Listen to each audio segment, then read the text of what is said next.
حضرت ابو ہریرہ رضی اللہ تعالی عنہ سے روایت ہے، نبی کریم صلی اللہ علیہ وسلم نے فرمایا کہ گزشتہ رات ایک سرکش جن اچانک میرے پاس آیا، یا اسی طرح کی کوئی بات آپ نے فرمائی۔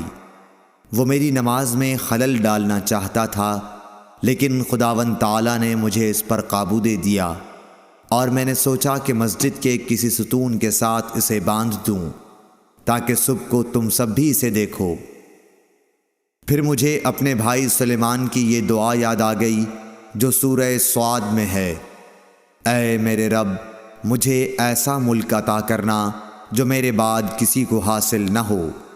راوی حدیث روح نے بیان کیا کہ آن حضرت صلی اللہ علیہ وسلم نے اس شیطان کو ذلیل کر کے دھتکار دیا۔ صحیح بخاری حدیث نمبر 461۔ سعید بن ابی سعید مقبری نے حضرت ابو ہریرہ رضی اللہ تعالی عنہ سے سنا کہ رسول اللہ صلی اللہ علیہ وسلم نے کچھ سوار نجد کی طرف بھیجے جو تعداد میں 30 تھے۔ یہ لوگ بنو حنیفہ کے ایک شخص کو جس کا نام ثمامہ بن اسال تھا پکڑ کر لائے۔ انہوں نے اسے مسجد کے ایک ستون سے باندھ دیا۔ پھر رسول اللہ صلی اللہ علیہ وسلم تشریف لائے اور تیسرے روز ثمامہ کی نیک طبیعت دیکھ کر آپ نے فرمایا کہ ثمامہ کو چھوڑ دو۔ رہائی کے بعد وہ مسجد نبوی سے قریب ایک کھجور کے باغ تک گئے اور وہاں غسل کیا۔ پھر مسجد میں داخل ہوئے اور کہا، اشہد ان لا الہ الا اللہ وان محمد الرسول اللہ، میں گواہی دیتا ہوں کہ اللہ کے سوا کوئی معبود نہیں، اور یہ کہ محمد صلی اللہ علیہ وسلم اللہ کے سچے رسول ہیں۔ صحیح بخاری حدیث نمبر 462۔ ہشام بن عروہ نے اپنے باپ عروہ بن زبیر کے واسطے سے بیان کیا، انہوں نے حضرت عائشہ رضی اللہ تعالی عنہا سے آپ نے فرمایا کہ غزوہ خندق میں سعد رضی اللہ تعالی عنہ کے بازو کی ایک رگ اکحل میں زخم آ گیا تھا۔ ان کے لیے نبی کریم صلی اللہ علیہ وسلم نے مسجد میں ایک خیمہ نصب کرا دیا تاکہ آپ قریب رہ کر ان کی دیکھ بھال کیا کریں۔ مسجد ہی میں بنی غفار کے لوگوں کا بھی ایک خیمہ تھا۔ سعد کے زخم کا خون جو رگ سے بکثرت نکل رہا تھا بہہ کر جب ان کے خیمے تک پہنچا تو وہ ڈر گئے۔ انہوں نے کہا کہ اے خیمے والو، تمہاری طرف سے یہ کیسا خون ہمارے خیمے تک آ رہا ہے؟ پھر انہیں معلوم ہوا کہ یہ خون سعد کے زخم سے بہہ رہا ہے۔ حضرت سعد رضی اللہ تعالیٰ عنہ کا اسی زخم کی وجہ سے انتقال ہو گیا۔ صحیح بخاری حدیث نمبر 463۔ عروہ بن زبیر نے زینب بنت ابی سلمہ سے، انہوں نے ام المومنین ام سلمہ سے روایت کیا ہے، وہ کہتی ہیں کہ میں نے رسول کریم صلی اللہ علیہ وسلم سے حجۃ الوداع میں اپنی بیماری کا شکوہ کیا۔ میں نے کہا کہ میں پیدل طواف نہیں کر سکتی، تو آپ نے فرمایا کہ لوگوں کے پیچھے رہ اور سوار ہو کر طواف کر۔ پس میں نے طواف کیا اور رسول اللہ صلی اللہ علیہ وسلم اس وقت بیت اللہ کے قریب نماز میں آیت والطور وکتاب مسطور کی تلاوت کر رہے تھے۔ صحیح بخاری حدیث نمبر 464۔ انس رضی اللہ تعالی عنہ روایت کرتے ہیں کہ دو شخص نبی کریم صلی اللہ علیہ وسلم کے پاس سے نکلے، ایک عباد بن بشر اور دوسرے صاحب میرے خیال کے مطابق اسید بن حذیر تھے۔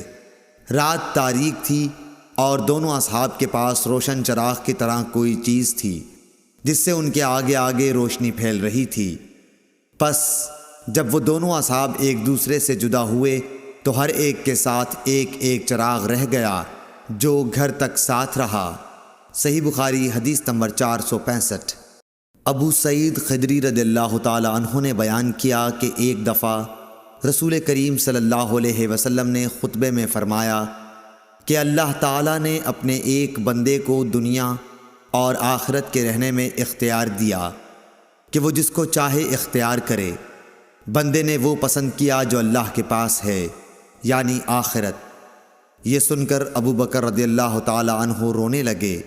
میں نے اپنے دل میں کہا کہ اگر خدا نے اپنے کسی بندے کو دنیا اور آخرت میں سے کسی کو اختیار کرنے کو کہا اور اس بندے نے آخرت پسند کر لی تو اس میں ان بزرگ کے رونے کی کیا وجہ ہے؟ لیکن یہ بات تھی کہ بندے سے مراد رسول اللہ صلی اللہ علیہ وسلم ہی تھے، اور ابو بکر ہم سے زیادہ جاننے والے تھے۔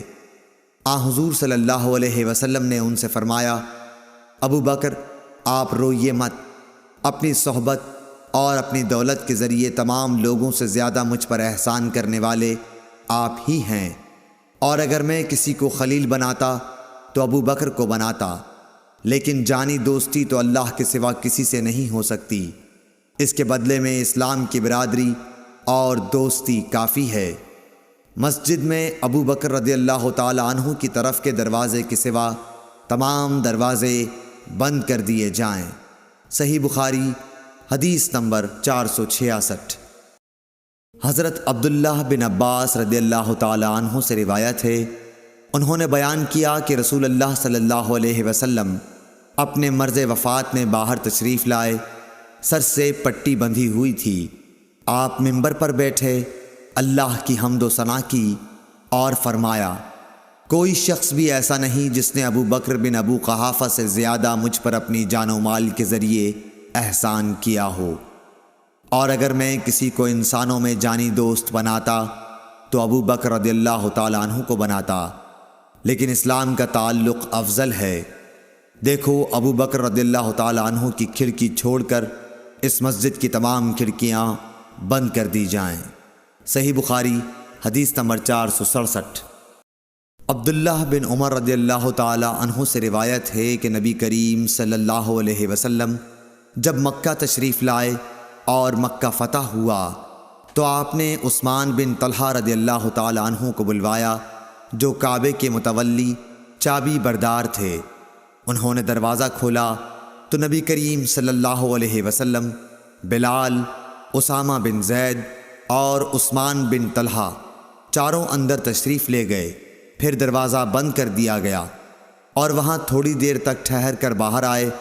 ابن عمر رضی اللہ تعالی عنہ نے فرمایا کہ میں نے جلدی سے آگے بڑھ کر بلال سے پوچھا کیا حضرت صلی اللہ علیہ وسلم نے کعبے کے اندر کیا کیا؟ انہوں نے بتایا کہ حضرت صلی اللہ علیہ وسلم نے اندر نماز پڑھی تھی۔ میں نے پوچھا کس جگہ؟ کہا کہ دونوں ستونوں کے درمیان۔ عبداللہ بن عمر رضی اللہ تعالی عنہ نے فرمایا کہ یہ پوچھنا مجھے یاد نہ رہا کہ آپ نے کتنی رکعتیں پڑھی تھیں۔ صحیح بخاری حدیث نمبر 468۔ سعید بن ابی سعید مقبری نے حضرت ابو ہریرہ رضی اللہ تعالی عنہ سے سنا کہ رسول اللہ صلی اللہ علیہ وسلم نے کچھ سواروں کو نجد کی طرف بھیجا تھا۔ وہ لوگ بنی حنیفہ کے ایک شخص ثمامہ بن اسال کو بطور جنگی قیدی پکڑ لائے اور مسجد کے ایک ستون سے باندھ دیا۔ صحیح بخاری حدیث نمبر 469۔ صائب بن یزید نے بیان کیا کہ میں مسجد نبوی میں کھڑا ہوا تھا، کسی نے میری طرف کنکری پھینکی، میں نے جو نظر اٹھائی تو دیکھا کہ حضرت عمر بن خطاب رضی اللہ تعالی عنہ سامنے ہیں۔ آپ نے فرمایا کہ یہ سامنے جو دو شخص ہیں انہیں میرے پاس بلا کر لاؤ۔ میں بلا لایا۔ آپ نے پوچھا کہ تمہارا تعلق کس قبیلے سے ہے، یا یہ فرمایا کہ تم کہاں رہتے ہو؟ انہوں نے بتایا کہ ہم طائف کے رہنے والے ہیں۔ آپ نے فرمایا کہ اگر تم مدینے کے ہوتے تو میں تمہیں سزا دیے بغیر نہ چھوڑتا۔ رسول کریم صلی اللہ علیہ وسلم کی مسجد میں آواز اونچی کرتے ہو۔ صحیح بخاری حدیث نمبر 470۔